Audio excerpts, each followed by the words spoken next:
जब भी मैं कोई अपने ही लेवल पे शूटिंग करता हूँ, जैसे रिकॉर्ड करता हूँ, तो ये काम 2 बार करना पड़ता मुझे।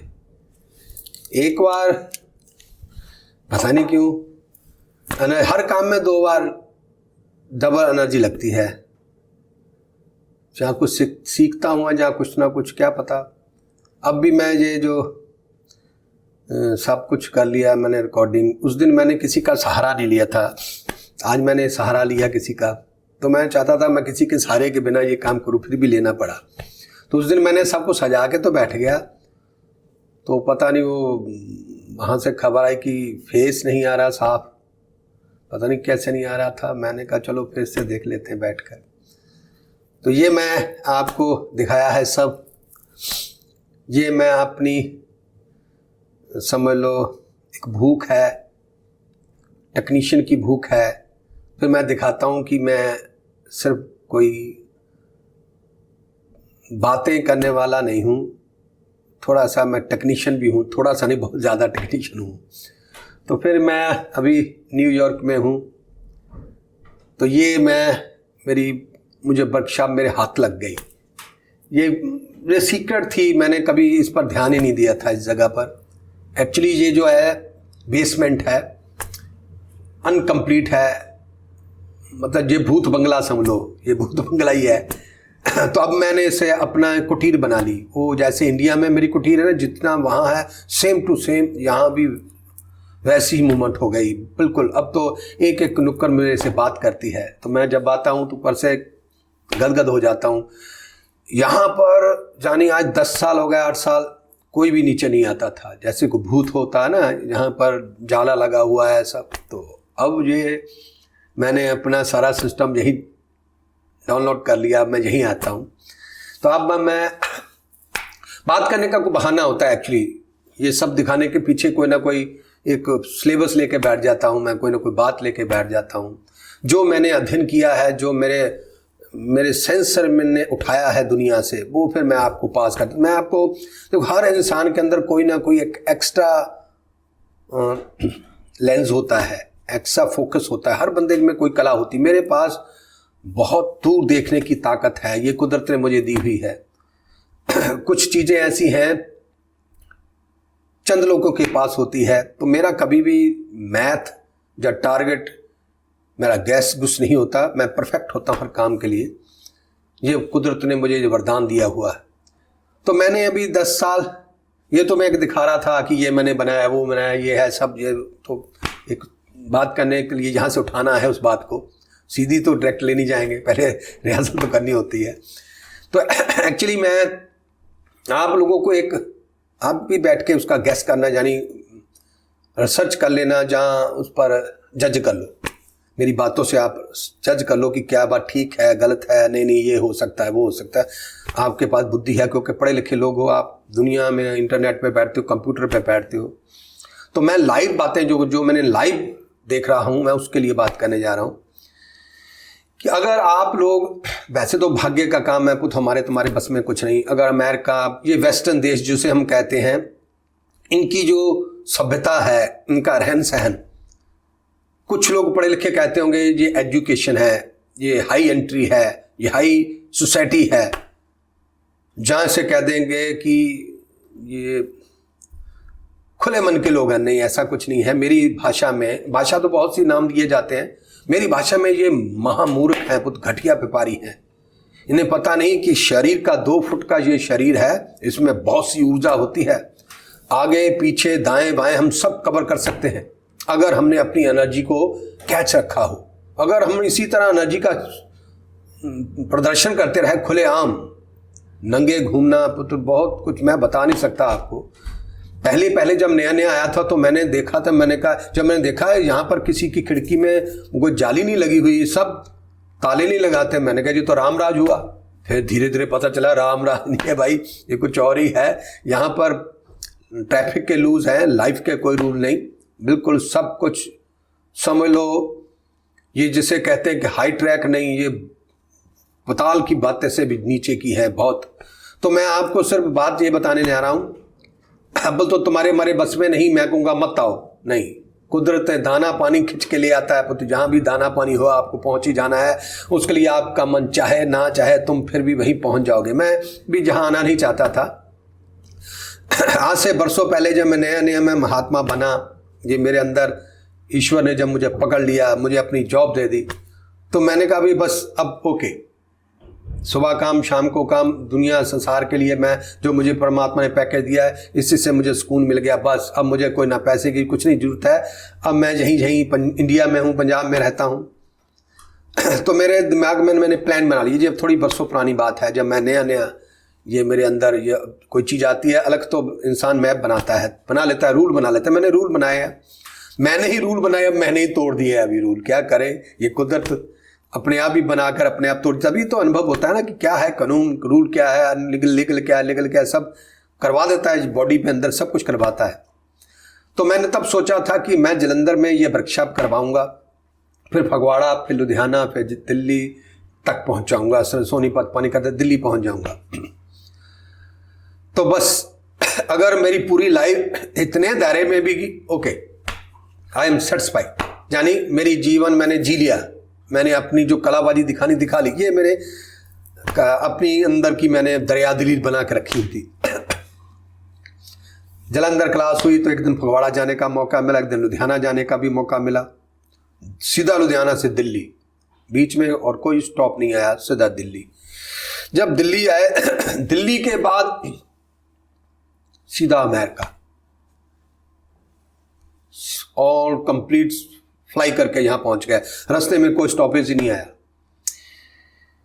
जो कि मैं कहता था कि किसी ने मुझे कहा अमेरिका जाना है रे, मैंने कहा अमेरिका, बोला तो नहीं मैं अंदर ही अंदर, मैंने कहा यार मैं क्या करूंगा अमेरिका जाके, वहां मेरी क्या जॉब, मुझे भाषा नहीं आती, मैं अनपढ़ हूँ, हिंदी पंजाबी जान सकता हूँ, लिख सकता, बोल सकता हूँ, इंग्लिश के लिए मेरा वहां क्या काम, मैं क्या करूंगा, घूमना फिरना वो अब मेरे बस की बात ही नहीं, कोई दुनियावी एंजॉय करना मेरे बस की बात ही नहीं, वो मैं जी चुका हूँ, अपना जीवन जो था वो पीछे छोड़ आया हूँ, अब मैं पीछे जा नहीं सकता।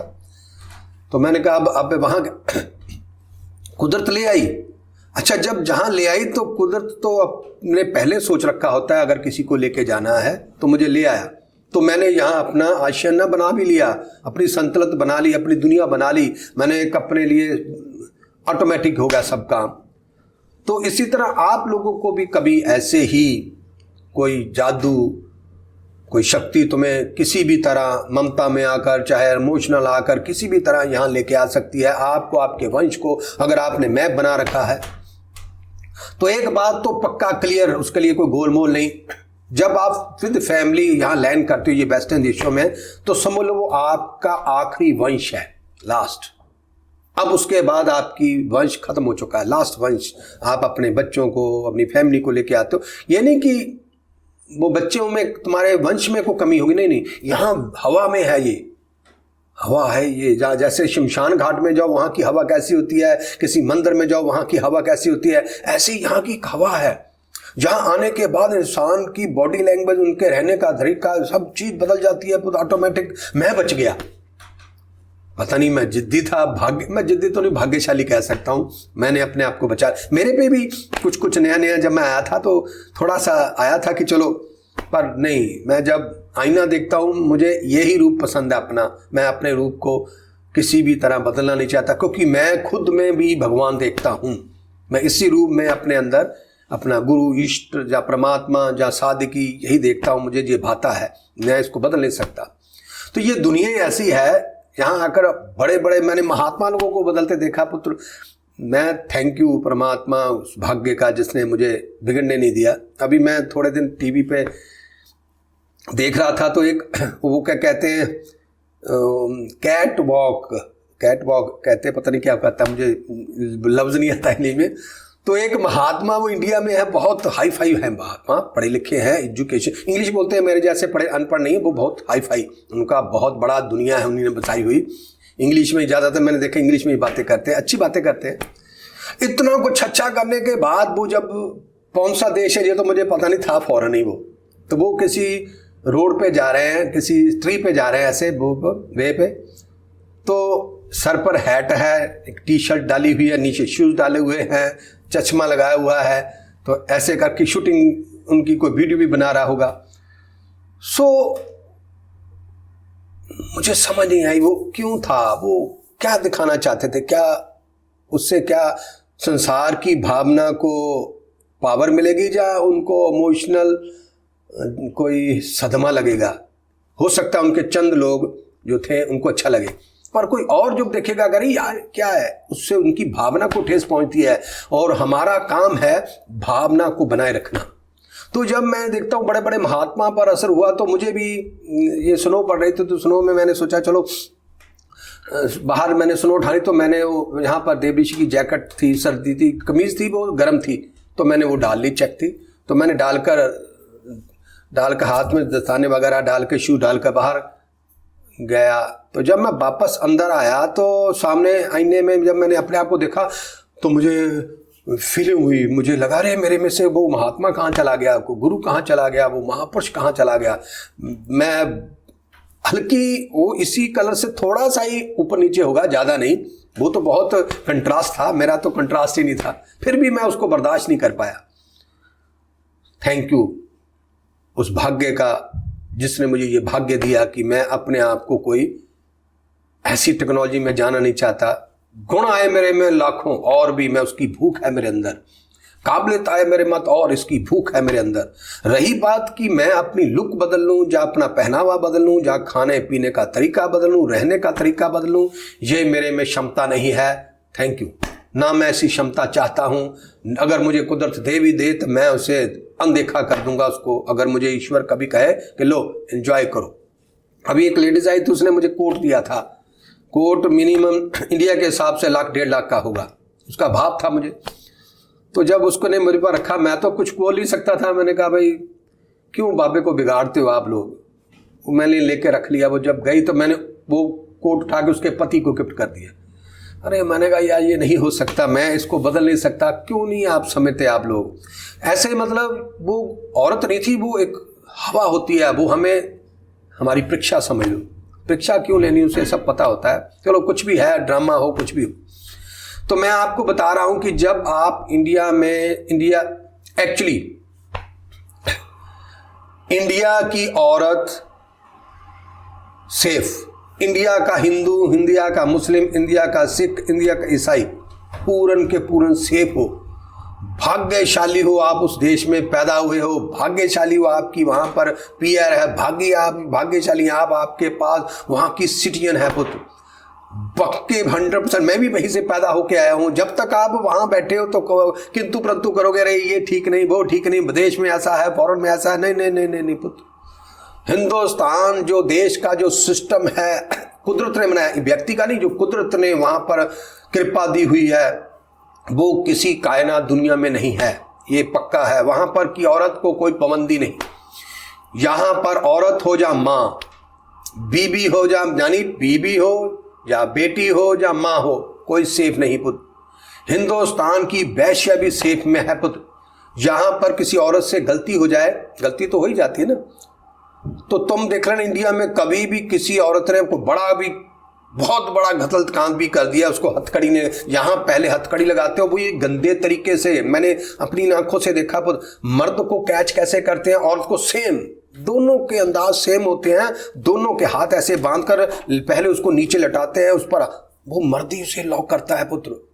मैंने उनको देखा है कि औरत सिर्फ हिंदुस्तान में ही सेफ है। बड़े से बड़ा भी कत्ल कर दे वो, फिर भी उसको हथकड़ी नहीं लगाई जाएगी। लेके जाएंगे आएंगे फिर भी उसको औरत की नज़र से देखते हैं, उसकी रिस्पेक्ट भी होती कहीं ना कहीं। तो यहाँ पर ऐसा कुछ नहीं है। आप कितने अच्छे एजुकेटेड हो, कलेक्टर हो, जानी कलाकार हो, एक क्षण में अगर उनको महसूस हुआ, आप पर शक भी हुआ, तो शक के दायरे में आपको रोकेंगे नहीं, आपकी हथकड़ी दोनों लिटा कर करेंगे। ये मैं पहली तो औरत की बात कर रहा हूं। दूसरे नंबर पर, यानी एक तरह से देखा जाए हिंदुस्तान में हर व्यक्ति सेफ है, आजाद है। यहां पर कोई आजादी नहीं, हर किसी को ट्रैक किया हुआ है, एक लाइन लगा दी हुई है, किसी पे चलते जाओ। अगर तुम्हारे अंदर कोई काबिलियत आ जाए, तुम उस काबिलियत को दिखा नहीं सकते। उस काबिलियत को दिखाने के लिए बहुत सी गलियां घूम के आना पड़ेगा, बहुत प्रक्रिया है। समझो किसी ने पीएचडी करनी हो ना, ऐसी ही है समझ लो। किसी को जूता पॉलिश करना हो तो उसके लिए भी उसको लाइसेंस लेना पड़ेगा, बहुत की क्रिया निकालनी पड़ेगी, तब जाके, यानी इतनी छोटे लेवल का काम भी, यानी हर चीज यहाँ पर डिब्बे में बंद है, ताले लगाए हुए हैं। कोई व्यक्ति के अंदर कोई नाचना गाना या कोई बहुत बड़ा टैलेंट, कोई वैज्ञानिक बन जाए, वो इसी तरह ऐसे दिखा नहीं सकता। हिंदुस्तान में कुछ भी हो जाए उसी क्षण वो अपना फ्लाई कर सकता, अपने आप को दिखा सकता है, अपनी दुकान बना सकता है, अपने आप को किसी भी तरह लिफ्ट कर सकता है। यहाँ पर ऐसा कुछ नहीं है।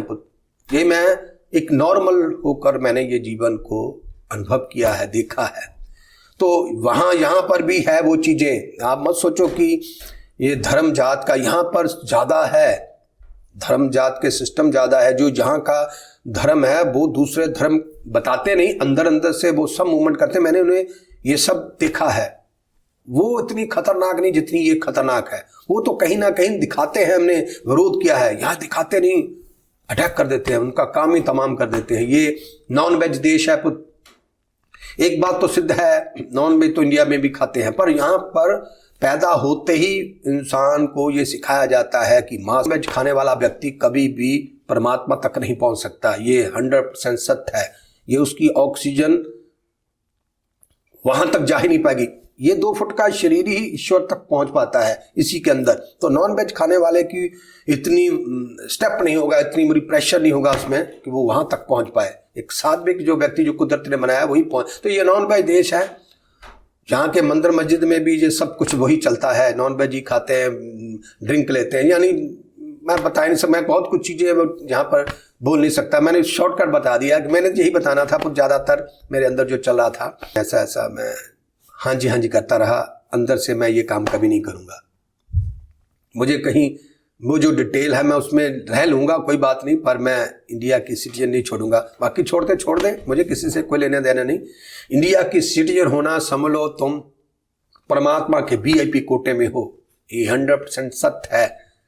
तो मैं कुछ लोगों को इंडिया में देखता होता था, यार ये यहाँ पर रिश्वतखोरी बहुत है, ये बहुत है, भोग होता है, जैसा कुछ है वैसा कुछ। अरे वो फिर भी बहुत अच्छा है। मैं आपको बताऊँ, यहाँ पर एक औरत का घर है, यहाँ टैक्स देना पड़ता है घर का। वहाँ पर मुझे पता ही नहीं, 35 साल बताए हमने, हमें पता नहीं टैक्स नाम की कोई चीज़ होती, हाउस टैक्स भी होता है। 4 मरले के मकान तक का टैक्स फ्री है, जहां पर हर व्यक्ति को टैक्स, छोटा सा घर हो चौड़ा, टैक्स देना पड़ेगा। गरीब हो अमीर हो, कोई इमोशनल नहीं, कोई भावना नहीं, पत्थर दिल है सब। एक बना दिया है, उस पर देना ही पड़ेगा। एक औरत जिसकी उम्र 75 साल, 70-75 साल की वृद्ध औरत है, अकेली रहती घर में।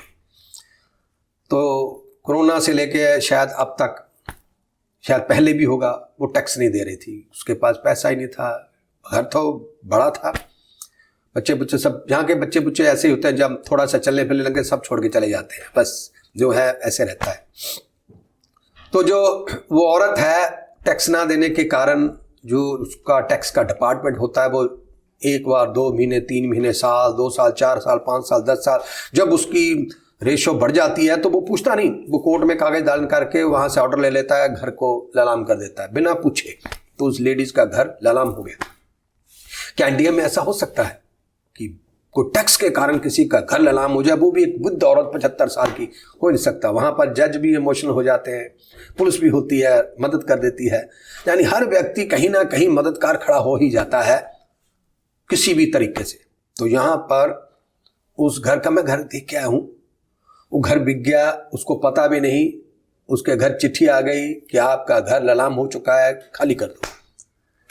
तो जिसने खरीदा उसने उस औरत को $20,000 दिए कि आपने अपना घर सो सामान उठाकर कहीं लेके जाना, उसके लिए मैंने आपको देता हूँ। जानी उस लेडीज को पता भी नहीं मेरा घर लुट चुका है। उसकी दलील अपील कहीं भी नहीं लगने वाली। सो पुत्र, हिंदुस्तान में ऐसा नहीं हो सकता कभी भी कि टैक्स के कारण किसी का घर छीन जाए और किसी औरत को हथकड़ी लगा दी जाए। हिंदू हो जाए, मुस्लिम, सिख हो जाए, ईसाई, भाग्यशाली हो आप, हिंदुस्तान में पैदा हुए हो, सेफ हो, खुले हो, कोई बंदिश नहीं। यहाँ पर हर ये देखो मैंने पहना हुआ वाइट, ये पगड़ी, मैं रात को ही सैर करने निकलता हूँ, दिन को मैं निकलता नहीं, दिन को बाहर जा नहीं सकता। यानी मुझे जानता कोई नहीं यहाँ पर। वो इस यूनिफॉर्म को कट्टरता भी कहते हैं, शायद कुछ है उनके अंदर, ये इसको लाइक नहीं करते ये लोग। तुम कुछ ना कुछ हो जाता है, मैंने बताना नहीं चाहता वो। मैंने तो आज की वीडियो ये दिखाते हैं, यही कहना था पुत्र। ये तो मैं नहीं कहूंगा कि मत आना, अगर दाना है तो आना ही पड़ेगा। ना आओ, ऐसे बांध कराओ कि हमने अपना जो कैरेक्टर नहीं छोड़ना, अपनी बॉडी लैंग्वेज नहीं छोड़नी, अपना पहनावा नहीं छोड़ना, अपने जो खाना पीना जैसे मीडिया में खाते हैं अपने हाथ से खुद बना के खाना, ये सब का सब वो सब लेके आना साथ। यहां पर सिर्फ दो ही चीजें हैं, I know don't know chairs. छोटे से बच्चे स्कूल में ही चेयर्स होने शुरू हो जाती है। स्कूल में ही अरे एक दूसरे के मम्मी डैडी एक दूसरे से कहते हैं, अरे आपके बेटा कितना है 10 साल का, तुम्हारे बेटे की गर्लफ्रेंड कौन है, तुम्हारी गर्लफ्रेंड कौन है, तुम्हारा बॉयफ्रेंड कौन है। ये 10 साल के बच्चों से ऐसी बातें करते हैं। ये कौन सी सभ्यता है। अपनी बीवी को लेके जा रहा है व्यक्ति, बीवी उसकी कपड़ों के बिना है, लोग देख रहे हैं, उन्हें शर्म ही नहीं। क्या आप ऐसा कर सकते हो कि तुम्हारी बीवी को दुनिया देख रही है कपड़े को बिना। तो यहां पर ये सब कुछ है। अगर आप वहां से यहां आ रहे हो, भाग्य तुम्हें लेकर आ रहा है। मैं भी आना नहीं चाहता था, मैं महात्मा हूं, क्योंकि भाषा ना होने के कारण महात्मा सब जगह मेरी जरूरत है, पर मुझे भाषा नहीं आती तो क्या करूंगा यहां आकर। पर यहां पर कुछ है लोग जो हमारी भाषा जानते हैं, तो शायद परमात्मा ने मुझे सुख देने के लिए, कुछ दिखाने के लिए लाया कि ये बातें अगर मैं ना आता, मैंने भी कहना था यार हिंदुस्तान कुछ नहीं है। मैं आया हूं। अगर आजकल कुछ लोग हिंदुस्तान के लोग कहते भी हैं हिंदुस्तान अच्छा नहीं, तो समझ लो वो यहां से कह रहे हैं, यहां से नहीं। कुछ यहां पर कुछ होगा तो उसके लिए कह रहे हैं, अंदर से नहीं कह रहे हैं। अंदर से पता है कि उस देश में आजाद है सारा जीवन। वहां का भिखारी, हिंदुस्तान का भिखारी भी अमीर है। प्रचार चाहे कहो जी हमारे देश में गरीबी, मैं मानता ही नहीं। अगर एक एक व्यक्ति को चेक किया जाए, वहां पर सर्च किया जाए, हर बंदे के पास, जो झुग्गी झोपड़ी में रहने वाले हैं वो भी अमीर हैं। तो यहां पर एक बार इंटरनेट में ना डालना, आप कंप्यूटर आजकल आपके पास है, उसमें लिखना अमेरिका के होमलेस लोग, कनाडा के होमलेस लोग, आपको पता चल जाएगा कि अमेरिका इंडिया में हिंदुस्तान का कोई भिखारी भी उसे अमीर बनने का अधिकार है। झोंपड़ी वाले भी बिल्डिंग बनाने का अधिकार है। यहां पर एक बार तुम कैरेक्टरलेस हो गए, तुम कुछ नहीं बना सकते। अगर तुमने किसी घर का किराया नहीं दिया तो वो कंप्यूटर में डाल देंगे ये किराया, उसके बाद तुम्हें कहीं भी घर किराए पे नहीं मिलेगा। अगर तुमने बैंक के पैसे या किसी टैक्स नहीं दिया सरकार का, तो उसके बाद तुम कोई भी चीज खरीद नहीं सकते, कोई शॉपिंग ही नहीं कर सकते। तुम कार्ड के तरफ कुछ भी ले सकता नहीं। फिर एक गाड़ी है, वहां पर इन्होंने एक यार्ड बनाया होता है, वहां पर होमलेस लोग रहते हैं, रात को ही रहने के लिए जगह मिलती है। वो अपनी भी कारों में जाते हैं, दिन को वो जगह खाली कर देते हैं। यहाँ पर तो झुग्गी झोंपड़ी बनाते हैं, वहां पर कबीले बन जाते हैं, वहां पर सारा पक्का उनका कब्जा हो जाता है, वो रहने के लिए पक्का मकान हो जाते हैं। यहाँ पर ऐसा नहीं, दिन को सब चले जाओ, रात को एक बना हुआ बहुत बड़ी मैदान है, वहां पर अपनी अपनी गाड़ियां लेके जाते। मैंने टीवी पे देखा, लाइव नहीं देखा, मैंने वो कंप्यूटर में किसी ने मुझे दिखाया था बच्चे ने कि गुरुजी यहाँ के होमलेस लोग ऐसे रहते हैं। कई लोग पढ़े लिखे हाई फाई लोग हैं, कुछ गलती होने के कारण अब ना घर ले सकते हैं, ना कुछ नहीं ले सकते, जॉब भी नहीं मिलती, तो फिर वो कार में ही उनका डिनर लंच वगैरह, कपड़े लत्ते सब कुछ अंदर ही है, उसके गाड़ी में बहुत गंदा है। तो आप कभी देखना, फिर आप इंडिया लोगों को देखना।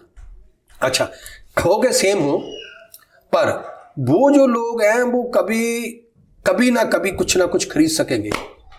यहाँ के लोग नहीं बना पाएंगे, बहुत से तो ऐसे ही मरना होगा। यहाँ पर लॉक कर दिया गया उनको दुनिया से देशन काला दे दिया गया। देश में रहते हुए वो इस तरह का ये सारा सिस्टम है, ये तभी ये देश, मैं आपको बताऊं, छोटी सी सर में खुजली भी करनी उसके भी पैसे लेते हैं। ये देश नहीं है, ये एक इंडस्ट्री है। इंडस्ट्री जानी हर चीज पेड़ है, इमोशनल पेड़ है, इसे इमोशनल का कोई मतलब नहीं पुत। आखिर में कुल मिला के पुत मैं तो एक बात यही कहने वाला हूं, जरूर आओ अगर तुम्हें भाग्य लेके आ रहा है, पर वही कल्चर, वही रूल जो तुम्हारे देवी देवताओं ने, महात्मा ने तुम पर लागू किए हैं, उसे बना के रखो पुत। आने के बाद रोटी खुद बना के खाना। देखो शायद ये गारंटी है, पर बना भी लो, कुछ भी कर लो, मुझे पता है पुत, क्योंकि तुम 50 साल जियोगे, 70 साल जियोगे, तुम्हारे अंदर वो वहां की हवा है। तुम्हारे जो बच्चे यहां के पैदा होंगे वो कट हो चुके हैं, अब वो तुम्हारी जात नहीं रही। यहां पर जो पैदा हुआ उसकी कोई धर्म जात नहीं है, वो बेजाता है, उसका कोई दीन धर्म नहीं है। जो तुम्हारी ही कोख से बच्चा जो पैदा हुआ है, कोई मतलब बिरला 2-3% लोग ही शायद, वो भी कोई पितरों के पीछे से पुण्य होंगे तो, नहीं तो नो। जैसे मान लो तो अगला जो अच्छा वो बन गया, हो सकता है तुम्हारी जो औलाद पैदा हुई है वो तुम्हारी छाया है उसके अंदर वो बना रहे, तुम्हारे मरने के बाद फिर जो उनकी नस्ल आएगी बस वहीं तक ही है आपका। वैसे तो एक नस्ल ही तुम्हारी है, उसके बाद कोई नस्ल तुम्हारा ना खानदान है, खत्म हो चुका है। ये इस देश की हवा की बात कर रहा हूं। बाहर बैठना नामुमकिन है क्योंकि हवा में ही जहर है। बहुत अच्छी है, साफ सुथरी, कोई कचरा नहीं, पर जैसे हम बाहर बैठते हैं घर में, इंडिया में सुकून मिलता है, यहां नहीं मिलता। यहां तो अंदर ही रहना पड़ता, बाहर जाता है नहीं कोई। यानी ये बातें मैंने यहां से लेकर यहां आने के पार कहा है कि पुत्र, अगर आप हिंदुस्तान में पैदा हुए हो, थैंक यू करो परमात्मा का।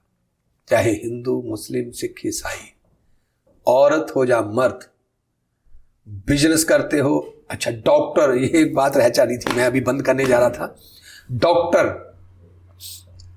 हिंदुस्तान का डॉक्टर आजाद है पुत्र, जब चाहे किसी का इलाज कर सकता है। यहां पर नहीं, यहां पर डॉक्टर के भी हाथ बंधे, उसके सर पर भी तलवारें लटक रही हैं पुत्र। वो अपनी इच्छा से किसी को मेडिसिन देना डरता है, मेडिसिन देने में। किसी की पेन हो रही है, वो बैठा है, दर्द हो रही है, वो पहले डॉक्टर यही सोचेगा कि धीरे धीरे नॉर्मल हो जाए, मुझे दवाई ना देनी पड़े, डरता है वो। यानी उस पर पहले तो आपको उसकी अपॉइंटमेंट लेने के लिए 7-7 दिन लग जाते हैं। अगर इमरजेंसी में चले भी जाओ पुत्र, जिस तरह से खुले मन से यहाँ इंडिया में डॉक्टर इलाज करता है घर बैठे, यहाँ पर ऐसा कुछ नहीं है पुत्र। यहाँ पर बहुत है, क्योंकि डॉक्टर भी सेफ नहीं है। यहाँ पर डॉक्टर पे भी रखी हुई, उन्होंने बंदूक रखी हुई है पुत्र। औरत भी सेफ नहीं है, कोई धर्म जात भी सेफ नहीं है पुत्र। ये एक दुकान है, बिजनेस है, हर व्यक्ति को एक ही लाइन में लगाया हुआ है। यहाँ पर कोई भी किसी की अच्छाई की वैल्यू वहां देते हैं पुत्र। किसी ने कोई अच्छे काम किए हैं, उसका बैकग्राउंड देखने के बाद हम उसे हेल्प दे देते हैं वहां पर कि चलो कोई बात नहीं। यहाँ पर ऐसा कुछ नहीं है। किसी से गलती हो गई तो माफी का कोई सवाल नहीं, कोई भी दलील अपील जहां चलती नहीं, जज भी नहीं पूछता, वकील भी नहीं पूछता, बस वो कागज पत्तर दिखाए, आपका काम तमाम। दोबारा से आप फाइट नहीं कर सकते, कुछ नहीं कर सकते। ये मैंने गाड़ी में जा रहे हो, कहीं अचानक में तुम्हें कोई जल्दबाजी में जाना हो तो वो ये हालात नहीं देखेंगे, बस पूछेंगे भी नहीं, तुम चुप, वो भी चुप, बस आके तुम्हें वो जो चिट दे जाते हैं, उससे लिए तुम्हारा सारा करैक्टर खराब हो जाता है। कुछ बंदिश होनी अच्छी भी होती है, ऐसा नहीं मैं कहूँ कि होना चाहिए, पर कहीं कहीं थोड़ा फ्लेक्सिबल होना बहुत जरूरी है। यही इंसानियत है, मानव। हमें पता होना चाहिए कि जो गलती इससे हो रही है मुझसे भी होती होगी। कहीं ना कहीं इंसान को रास्ता देना चाहिए। हिंदुस्तान का मुझे पता है कि पुलिस वाला भी कहीं ना कहीं दयावान होता है, उससे भी थोड़ी बताओ ये भाई यार मेरी प्रॉब्लम है तो कहेगा ओके। यहाँ पर ऐसा कुछ नहीं है। तो कुल मेरे अंदर चल रहा था कि मैं इंडिया के रहन सहने की तारीफ करने के लिए ये मैंने डिब्बा ऑन किया था, क्योंकि मेरे चल रही थी अंदर बहुत दिनों से। मैं जब देखता था सबको तो मैं चाहता था मैं एक डिब्बे में बंद कर दूं, ताकि मैं अभी वहां जा नहीं सकता। मैंने अभी आपको बताया मैं इक़यातबाज़ में हूं। कभी कभी कुदरत कुछ करती है, मैं जिद नहीं कर रहा कि परमात्मा ने मुझे जहां लॉक कर दिया कोई तो कारण होगा ना। इंडिया में मैं होता तो 1 महीने में मैं 4 क्लासें कराता हूं, जहां 2 महीने में 1 होगी, वो भी पता नहीं होगी कि नहीं होगी, रिस्क में है। पर मैं अपनी जॉब निभाता हूं, रोज के रोज मैं सोच के चलता हूं कि मेरी अब भी क्लास हो रही है। मैं वही सारा सिस्टम अपने पहले ये अपनी आत्मा को दिखाने के लिए मैं करता रहता हूं। मैं कोई ये नहीं कि मैं अभी वर्कशॉप में सोए रहूं ना, सोने का कोई काम नहीं। जैसे मेरी वर्कशॉप में जरूर रेगुलेशन में इसी तरह चलाऊं, खाना पीना, रहना सहना, मेडिटेशन, ऑल चीज। उसके बाद अपने आप को डिस्ट्रीब्यूट करना, वो भी मैं काम कर, ये भी अभी मैं रिकॉर्ड कर रहा हूँ, ये भी एनर्जी दे रहा हूँ, आप अपनी एनर्जी को डिस्ट्रीब्यूट कर रहा हूँ। यानी कुछ ना कुछ मैं सोच लेता हूँ 24 घंटे के अंदर मेरी, कहीं मैं फैमिली में तो नहीं रह गया, नहीं, मेरे अंदर कोई ऐसा नहीं है। फैमिली में रहा हूं मैं पुत्र, इन फैमिली के हरकतें देख के 400 मैंने थॉट लिख दिए। ये सभी इसी फैमिली से ही है। अगर ये फैमिली तो त्याग दी होती तो मैं ये ग्रंथ ना लिख पाता। ये बीवी क्या कर रही है, बच्चे क्या कर रहे हैं, ये क्या कर, उनके सबके मैं तौर तरीके देखता हूँ। बड़ा हाई फाई जीवन है इन लोगों का, कोई काम धंधा नहीं है, मुफ्त का खाते हैं पुत्र, अच्छा खाते हैं अच्छा। फिर भी ये सब कुछ बदल गया। तो मैंने देखा है कि महात्मा लोग भी आके जहां बदल जाते हैं पुत्र, थैंक्स मेरे भाग्य लिखने वाले, मैं नहीं बदल पाया, मैं वैसा का वैसा ही हूं। अब तो मैंने थोड़ी सी था, ऊपर वाला जो पोजीशन था बड़ा हाई फाई था, बड़े बड़े पर बैठता तो मैं नीचे था। अब ये मुझे लगता है मैं इंडिया में बैठा हूं। ये देख लो चारों तरफ ये ऐसा ही है, ऐसे सब। अभी मैं घुमा के दिखाऊंगा आपको, मैं बातें करने के बाद जिस दिखाऊंगा एक एक चीज। ये मैंने बेड भी तैयार कर लिया। अभी माता जी कह रहे थे पापा जी यहाँ पर एक इसको बना लेते हैं, बढ़िया बना लेते हैं। मैं कहा नहीं बनाऊंगा मैं, अगर मैं बढ़िया बना लूंगा तो ये फैमिली वाले कब्जा कर लेंगे इस पर। तो मैंने अब बनाना ही नहीं, इसे ऐसे रखना है, गंदा बंदा रहूंगा मैं यहाँ एक बेड भी लगा लूंगा, रात को यहीं सो जाया करूंगा। ये बेसमेंट है, जमीन के अंदर है, तो मैं यहीं पे बाकी की जो इंडिया से जब भी आया करूंगा तो यहीं, ये मेरा पक्का हो गया काम। पहले मैं कभी ऊपर वाले कमरे में रहता हूँ, बेडरूम में रहता हूँ, बेड पे सोता हूँ, वो बेड ही बहुत महंगे हैं। अब मैं अपनी जो मेरा असल है पुत्र, सादिक है मेरी, जो मेरा कुदरत ने मुझे सिद्धि दी, मैं उसी के जीवन पर यहाँ भी मुझे मिल गया। अभी मैंने शिवरात्रि की है जहाँ पर, तो मुझे लगता है कि एक तो नहीं 3 जबाती तो मैं जरूर करवाऊंगा, फिर उसके बाद चाहे ना भी सही। तो थैंक यू। अगर आप मुझे देखा करो पुत्र, मुझे एक्चुअली कथा कहानियों की नॉलेज नहीं है, नॉलेज है, वो कथा कहानियाँ मुझे सुनानी नहीं आती। नहीं, सुनानी भी आती है, मैं सुनाना नहीं चाहता। मैं तुम लोगों को हिस्ट्री से साथ जोड़ना नहीं चाहता, मैं तुम्हें आगे लेके जाना चाहता हूँ। प्रेजेंट से आगे, प्रेजेंट से पीछे जाना एक कथा कहानियाँ हैं, मैं उधर जाना नहीं चाहता। फिर वहीं धर्म आ जाएगा, जिंदाबाद मुर्दाबाद आ जाएगा, वो ठीक नहीं बोला, वो ठीक नहीं बोला, इसलिए मैं उस तरफ जाता ही नहीं। क्या लेना देना।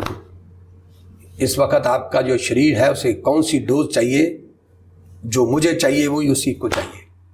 पीछे वाला कैप्सूल ना तुम्हारे किसी काम का है, ना मेरे किसी काम का है। सिर्फ मन को तसल्ली देने के लिए हम बोलते जाएं, तो आगे चलने के लिए। इसलिए फिर मैं कुछ ना कुछ इकट्ठा कर लेता हूँ, बोल देता हूँ, फिर मैं उसकी डेडलाइन लिख देता हूँ कि ये जो मेरी बातें हैं इसका असर 100 साल है। 100 साल बाद चाहे मैंने कितना ही गूढ़ ज्ञान दे दिया हो आपको, कितनी ही बड़ी रिसर्च की हो, उसकी वैल्यू सिर्फ 100 साल है। 100 साल बाद ये सब कुछ बदल जाएगा। ऑक्सीजन लंग्स बदल जाएंगे, दिमाग बदल जाएगा, सोच बदल। बंदर से हम यहाँ आ गए तो यहाँ से पता नहीं क्या बन जाना है हमने आगे जाकर। तो इसलिए हर चीज़ की मैं वैल्यू रख देता हूँ, डेडलाइन लिख देता हूँ, ये इसकी वैलिडिटी दिस। तो बस थैंक यू। जरूर देखो कभी ना कभी, क्योंकि मैं अब शायद परीक्षा जिस तरह से ये चली जा रही है, डीएसए करवाना है, मैं क्लास करवाऊंगा तो डीएसए करवाऊँ। ये ऋषि लोगों ने तो अपनी डेडलाइन रख दी कि मैं महीने में सिर्फ 1 ही क्लास कराऊंगा या 2 हफ्ते में 1 करवाऊंगा बस। तो मैं नहीं ऐसा, मैं तो, मेरा तो जीवन ये है। उनका कुछ सेकंड और भी होगा, उनके पास ऑप्शन, मेरे पास कोई ऑप्शन ही नहीं है।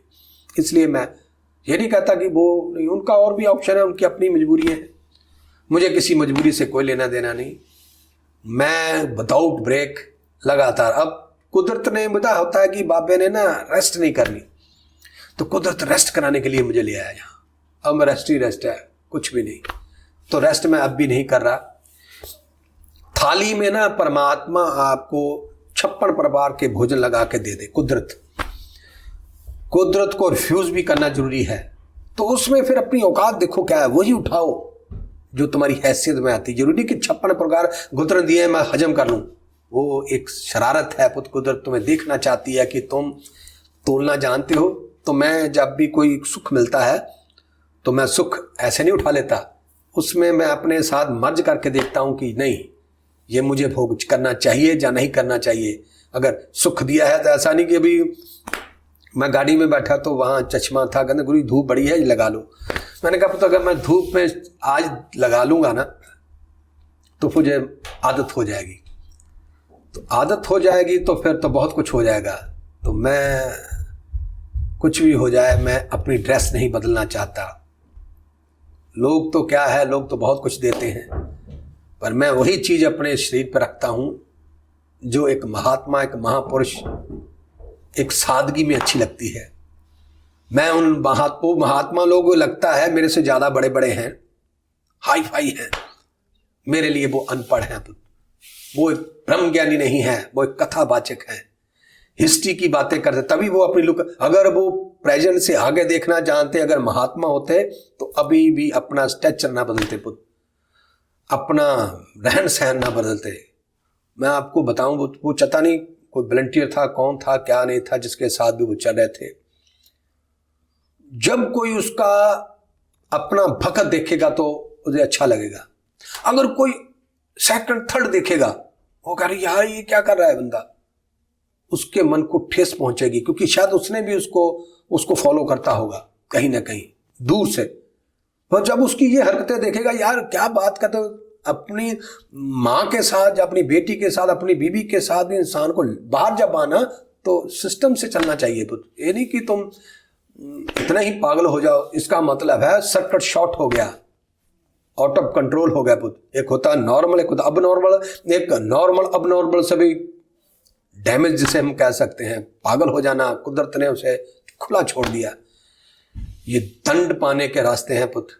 थैंक यू उस कुदरत का, मैं अभी तक अपनी कैच में हूं, मैंने अभी तक, मेरी दिमाग, मेरी सोच, मेरी इंद्रियां अभी ब्लास्ट नहीं हो पाई। कारण मैं हर समय अपना वो जब मैं इस लाइन में आया था, मैं जो ईश्वर से कहा था कि मुझे काम का मौका, तो मैं उसे रिपीट करता रहता हूँ। बहुत सी फैसिलिटियाँ मिलने के बाद मैं भी जहाँ पर जाता हूँ, कभी कभी मैनहट्टन में जाता हूँ, कहाँ कुछ सामान खरीदने जाता हूँ, बहाना लेके जाता है परमात्मा, पर जाता हूँ मैं इसी यूनिफॉर्म पे, मैं अपनी लुक नहीं बदलता।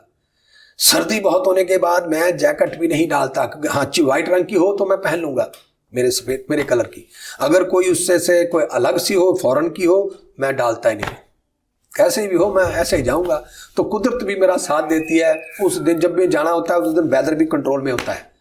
आज भी बहुत है वेदर, बाहर सर्दी है, बारिश हो रही बहुत तेज हो रही, कल की बारिश चल रही है। तो अगर मुझे जब जाना पड़े तो उस दिन वेदर अपने आप खिल जाता है। ये मैं थैंक्स कहता हूँ, लगता है कि मैं परमात्मा कुदरत के VIP कोटे में हूँ। Thank you. तभी मैं आपको ये सब दिखाऊंगा, ये छोटी सी कुटीर, ये मेरे औजार पड़े हैं, ये सब अभी मैं लगा हुआ हूँ। तो इस साल तो नहीं, अगले साल तक लोग कुछ ना कुछ मुझे देते रहते हैं, $50 $10, वो मैं रख लेता हूँ, वो उसके लिए फिर मैं कुछ ना कुछ खरीद लेता हूँ। वैसे तो मैं केंद्र से पैसा किसी का लेता नहीं, मांग कर नहीं लेता, ये अपने आप ही कोई ना कोई किसी को कह देता हूँ। तभी मैं जहाँ बनाऊंगा अपने लिए ड्रेसअप यही रखूंगा, एक बेड बनाना है जो लेटने को, नीचे नहीं लेट सकूंगा, कीड़े मकोड़े कोई ना कोई हो सकता है, क्योंकि ये बगानी जगह है, हमारी तो है नहीं, पराई जगह है, तो इसकी प्रति मुझे अभी पूरी तरह नॉलेज नहीं है कि नीचे लेट सकूं। तो इसके लिए थोड़ा सा मुझे धरती से ऊपर उठ के रहना होगा। फिर उसके बाद शायद हो भी जाए, कोई कच्चा है ये फर्श अभी नीचे, कोई पक्का नहीं, बहुत हजारों 60-70 साल 80 साल पुराना मकान है ये। तो इसलिए मैं चाहता हूँ 80 साल में बहुत कुछ बन गया होता है, यहाँ पर जीव जंतु आ गए होंगे, तो मैं एक बेड लगाऊंगा, फिर मैं इसको अभी सफाई करता रहता हूँ साथ साथ। अभी ये काम करने के कारण, अच्छा यही मैं काम करूँगा, यही सोऊंगा। Okay, thank you. फिर मैं कभी, अभी मैंने एक और भी जो शिवरात्रि की है उसकी मैंने बातचीत आपसे करनी है, तो मैं वो बाहर ही करना चाहूँगा, आउटसाइड। बाहर बारिश बहुत है, मौसम बहुत है, तो मैं शिवरात्रि पे बात करूँगा। मैं पहले बहुत बड़ी शिवरात्रि करता था ऐसे, अब जो मैं शिवरात्रि करता हूँ वो हैंडमेड है, कंप्लीटली हैंडमेड, हैंड भी दिस, इन हाथों से, इस बुद्धि से, इसी शरीर से, किसी की कोई मदद नहीं। तो उसके लिए मैं बताऊंगा, उसका सच बताऊंगा, क्या कारण है क्या नहीं, उसके फीलिंग बताऊंगा आपको, वो भी मेरे अंदर चल रही है। तो उसके लिए मैं चाहता था आउटसाइड जहां मैं शिवरात्रि की वहीं बैठ के बात करूं, क्योंकि यहाँ पता नहीं लगता लाइट में आपको देख पा रहे हो कि नहीं हो रहा। कल भी मैंने सारा कुछ बोल दिया, तो आखिर में खबर आई कि वो आपकी आवाज आई है पर सूरत नहीं आई। मैंने तो अपनी तरफ से किया था, पर पता नहीं क्यों आज भी पता नहीं क्या होगा क्या नहीं होगा।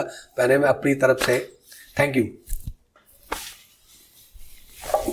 देखते हैं, ये आपको दिखाऊंगा थोड़ा सा, मैं देखो इसको, ये मैं आज कमेंट्री भी करूंगा साथ साथ।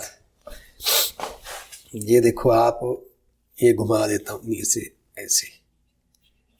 ये देखना अभी, ये देखो आप, अभी घूमता है, देखो ये मेरे बेड के ऊपर अभी औजार पड़े हैं, ये है औजार, मैंने जो टूल लिए हुए हैं, टूल अभी बहुत बेकार खलारा पड़ा हुआ है, देखो वो सामने भी खिड़की पे, ये चारों तरफ मैं आपको दिखा रहा हूँ कि अपनी जो ये इसकी 30 फुट बाई 30 फुट की है, ये 30 बाई 30 की बेसमेंट है।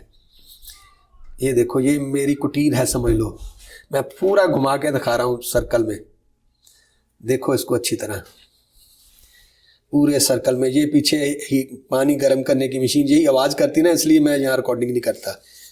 यहाँ से सारा पानी वगैरह गर्म होकर ऊपर जाता है, तो फिर मैं, ये है, ये सब वैक्यूम रखा हुआ है, जैसे जो भी ये मेरे मशीनरी के लिए, जिसे मैं सफाई करता रहता हूँ साथ साथ काम करने की। ये है पूरा का पूरा, वापस आ गया। वो सामने सीढ़ी है, सीढ़ी से मैं बाहर निकल जाता हूँ, वो सीढ़ी दिख रही ना, वो सीढ़ी से मैं ऊपर चला जाता हूँ, ऊपर की दुनिया, ऊपर की दुनिया देखो। अब ये देखो दुनिया, ये है छत, देखो छत का क्या है, कैसा है, ये देखो दिख रही है ना, ये है छत, ये है मेरा कुटीर, मैंने अपनी वैदिक कुटीर माना लिया से। तो कितने सालों से इसको कोई पूछ नहीं रहा था, तो आया भी कौन, महात्मा आ गया, महापुरुष आ गया इसमें। महापुरुष नहीं, महापुरुषों का भी मैं बाप हूँ। ये देखो कुदरत ने क्या रंग लाया है।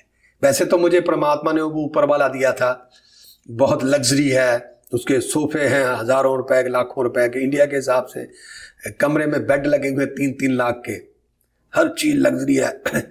असल में वो अब मिली है मुझे मेरी कुटीर। Thank you. ये देखो ये मैंने इसे बनाया है, इसको अपने शौक के लिए, काम करने के लिए, कभी जब ना कुछ हुआ तो एक्सरसाइज है, दिमाग की एक्सरसाइज के लिए। Okay, thank you.